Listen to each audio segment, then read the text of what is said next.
సంవత్సరాల తరబడి government job కోసం వేచి చూస్తున్నారా? కేవలం 8 నెలల్లో మీ కల నెరవేర్చుకోండి. వెంటనే కింది నెంబర్స్‌కి కాల్ చేయండి. చాలామంది ఏదో చేయాలి, ఏదో సాధించాలి అని ఎంటర్ అవుతూ ఉంటారు ప్రతి ఒక్కరు.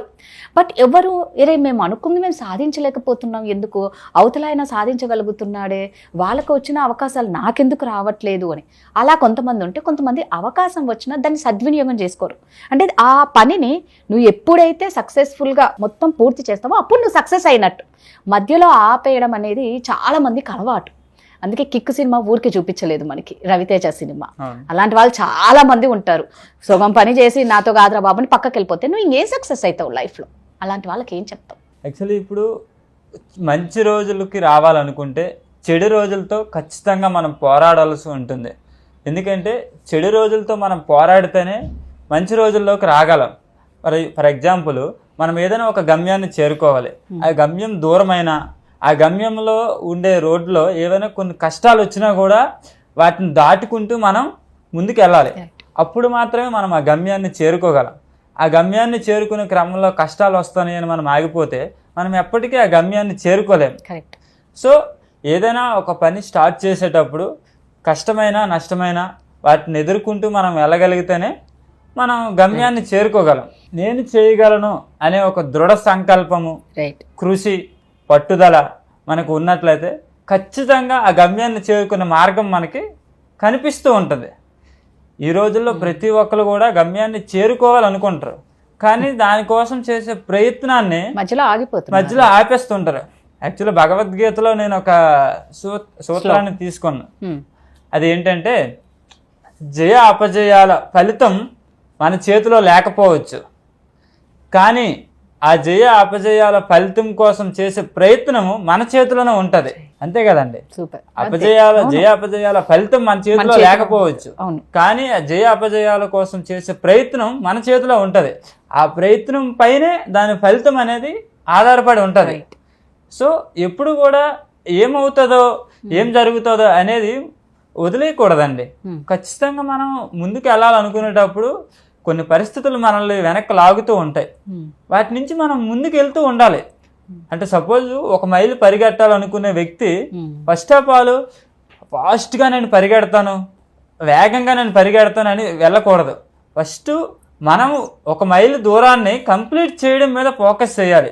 ఒక మైలు దూరాన్ని కొన్ని రోజులు మనం కంప్లీట్ చేయగలిగిన తర్వాత మన వేగాన్ని పెంచుకుంటూ వెళ్తూ ఉండాలి.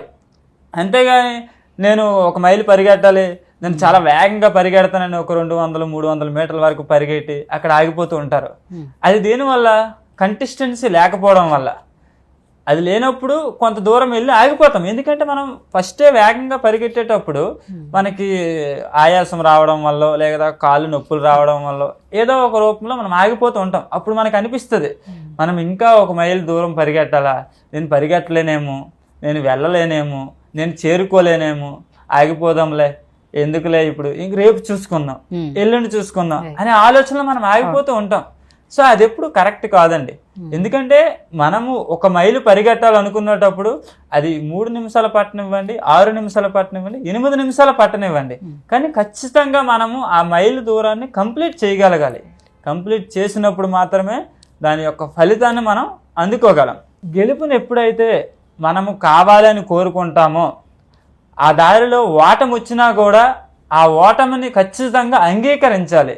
ఎందుకంటే ఆ ఓటమిని అంగీకరించినప్పుడే కదా మనం గత తప్పులను తెలుసుకోగలము. ఎందుకంటే ఎప్పుడైతే మనం ఓటమిని అంగీకరిస్తామో జరిగిన తప్పులు తెలుసుకుంటాం. జరిగిన తప్పులు ఎప్పుడైతే తెలుసుకుంటామో ఆ తప్పులను సరిదిద్దుకోవాలనుకుంటాం. ఎప్పుడైతే మనం ఆ తప్పులను సరిదిద్దుకోవాలని అనుకుంటామో మనము గెలుపు మార్గాన్ని మళ్ళీ మనం సిద్ధం చేసుకున్నట్లే. Is it right? ఎందుకంటే మనము ముందు చేసిన తప్పులను ఎప్పుడైతే తెలుసుకొని ఓటమిని అంగీకరించి ఆ తప్పులను సరిదిద్దుకోవాలనుకుంటామో అప్పుడు ఖచ్చితంగా గెలుపుకు మన మార్గాన్ని సిద్ధంగా ఉంచుకున్నట్లే. ఫర్ ఎగ్జాంపుల్, మీకు వేప చెట్టు ఐడియా ఉందండి? మన పల్లెటూరులో ఉంటది. ఇప్పుడు మనం ఉగాది పచ్చడిలో పచ్చళ్ళు వాడతాం, చిన్నపిల్లలకు కషాయంగా వాడుతుంటాం. ఇప్పటికీ మనం దంతాలను శుభ్రం చేయడానికి కూడా దాన్ని వాడుతూ ఉంటాం. అండ్ ఆర్గానిక్ స్టిక్స్ గా కూడా దాన్ని ఇప్పుడు యూజ్ చేస్తూ ఉన్నారు, మనం ఇప్పుడు చూస్తున్నాం. సో దీనిపైన వేమన గారు ఒక పద్యాన్ని ఉంచారండి. అనగా ననగా రాగ మతిశయిల్లుచునుండు దినగ దినగ వేము తీయగా నుండు సాధనముల పనులు సమకూరు ధరలోన విశ్వదాభిరామ వినుర వేమ. అంటే అనగా ననగా రాగ మతిశయిల్లుచునుండు అంటే ఏదైనా ఒక పాట పాడుతున్నప్పుడు రోజు పాడుతూ పాడుతూ పాడుతూ ఉండగా ఆ రాగం మనకు వృద్ధి చెందుతుంది. సో అలా ఎప్పుడైతే మనం రోజు దాన్ని పాడుతూ ఉంటామో అది వినడానికి చాలా మధురంగా అనిపిస్తుంటది.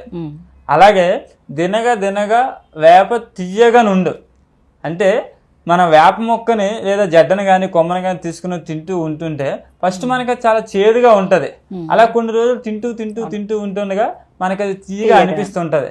అలాగే సాధనముల పనులు సమకూరు ధరలోన అంటే మనం ఏదైనా ఒక పని చేయాలనుకునేటప్పుడు ఆ పనిని రోజు మనం సాధన చేస్తూనే ఉండాలి. రోజు మనం దాన్ని చేస్తూ ఉంటేనే కొన్ని రోజులకి అది ఫలితంగా మారుతుంది. విశ్వదాభిరామ వినుర వేమ అంటే దీని అర్థం ఏంటండి, మనం ఎప్పుడైతే ఒక పనిని చేస్తూ ఉంటామో అప్పుడు అది చాలా అందంగా ఉంటుంది అనమాట. దీని అర్థం ఏంటంటే ముందు మనం పాటను మొదలెట్టినప్పుడు ఒకలా ఉంటుంది, కొన్ని రోజులు సాధన చేసిన తర్వాత పాట ఇంకొకలా ఉంటుంది. వేప చెట్టు చేదుగా ఉందని మనం ముందు తినడం మానేసాం అనుకోండి, అది తర్వాత తీయగా మారిందనే విషయాన్ని మనం తెలుసుకోలేము. సో దాన్ని రోజు తింటూ ఉంటేనే అది తీయగా ఉంటుంది అని మనకు అర్థమవుతుంది. అలాగే ఏదైనా ఒక పనిని మనం మొదలెట్టేటప్పుడు మనకు కష్టంగా అనిపిస్తుంది, ఆ పనిని మనం రోజు చేస్తూ చేస్తూ ఉంటేనే ఆ పనిని మనం సక్రమంగా చేయగలం, దాని నుంచి ఒక మంచి ఫలితాలను మనం ఆశించగలం. నిజంగా రామ్ గారు చెప్పినట్లు ఏంటంటే మనం ఏదైనా ఒక పని చేయాలి సాధించాలి అన్నప్పుడు ఖచ్చితంగా అండి ప్రతి ఒక్కరికి ప్రాబ్లమ్స్ అనేది ఖచ్చితంగా వస్తుంది. మనం ఒక మంచి పని చేయాలి అనుకున్నప్పుడు మనకి ఎన్నో సమస్యలు వస్తూ ఉంటాయి. కాబట్టి మనం ఏ పని చేయాలన్నా మనకు మాత్రం ఖచ్చితంగా ప్రాబ్లమ్స్ వస్తాయి. అవి వచ్చాయని స్టాప్ అవ్వకుండా ముందుకు వెళ్ళండి. మనం అనుకున్నది ప్రతి ఒక్కరు ఎవరు ఏది అనుకున్నారో అది సాధిస్తారు. థ్యాంక్ యూ అండి. Thank you.